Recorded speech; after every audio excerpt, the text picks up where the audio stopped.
Hey guys, Dr. Mark Lewis Johnson Sr. here, and welcome back to the Patio Professor, the history of evangelism. Now, today's era we're looking at is the Reformation Age, from 1500 to 1650 AD. Now, if you remember our start, we have about 6 eras to cover. The first one is the Apostolic Age, from 1 to 100. The second era is the Age of the Church Fathers, from 100 to 500. The third era is the Middle Ages, from 500 to 1500. Now we're here at the Reformation Age, from 1500 to 1650. So after that, we have 2 more eras to run. We have to go ahead and grab the Puritan Pietistic stages from 1650 to 1900, and then we'll close out with the Great Age from 1900 to 2000. So I got a lot of great things going on, but this age, the Reformation Age, is interesting because it's all about one thing: corruption in the church. It's the corruption in the church that leads to the Reformation Age. I mean, you can kind of get a sense of it in the last age, the Middle Ages, where you start seeing people start to question the Roman Catholic Church, question some of the practices, but you get that more in this 150 span of the one and only, the Reformation Age.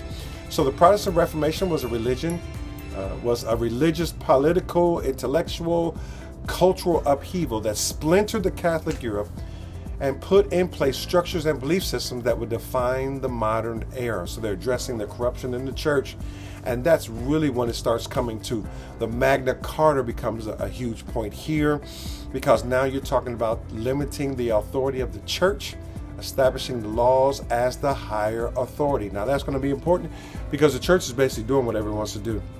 So already has its hand on the political powers, already has its hands over the people, and it's really like snatching land that's not theirs, not paying for land. Here, we've taken this.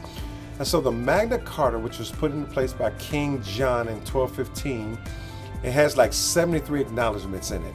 Things like you're not taking land that you don't pay for.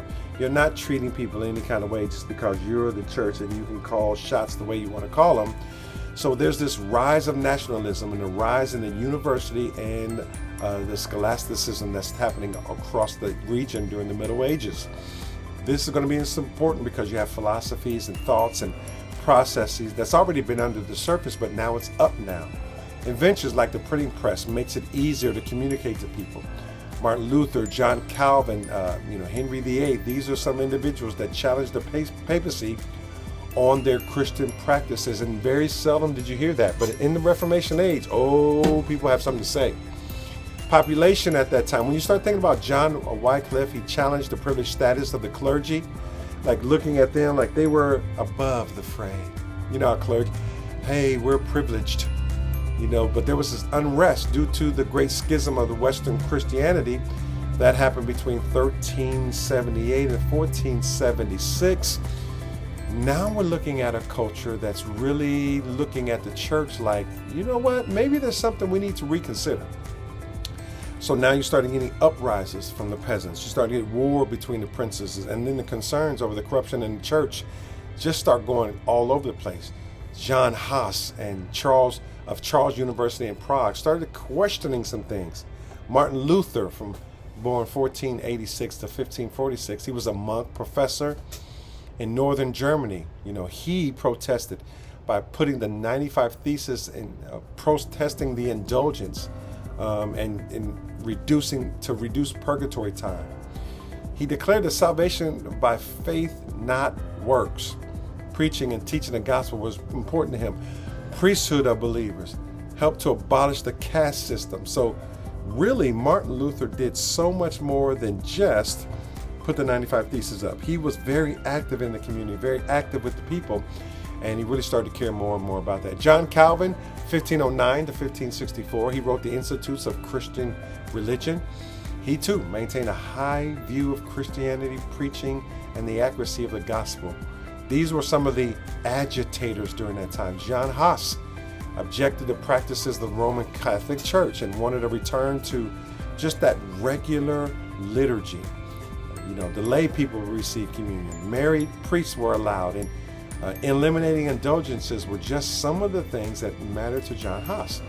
Now, as we start looking through, we can see that John Huss also objected to practices of Roman Catholic Church, wanted a return to the liturgy, and give people opportunity to just get some space. and say, hey, with the Council of Constantine, he was burned at the stake. And he had promises, but they lied, and they burned him at the stake.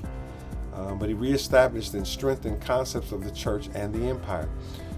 Here's where the Hussite wars would take place, where individuals would just, civil wars would happen because of the sharp disagreements that they have in the faith.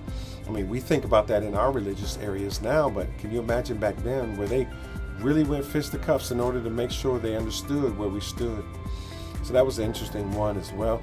Pope 16th IV, he establishes the indulgence and establishing a new stream of revenue. So it was all about the money during this time. So the Reformation period had, of course, reform, but you can't really reform without inform.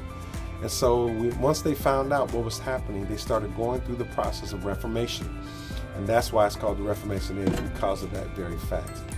I hope this helps as you think about the Reformation and how you're going to process it as well.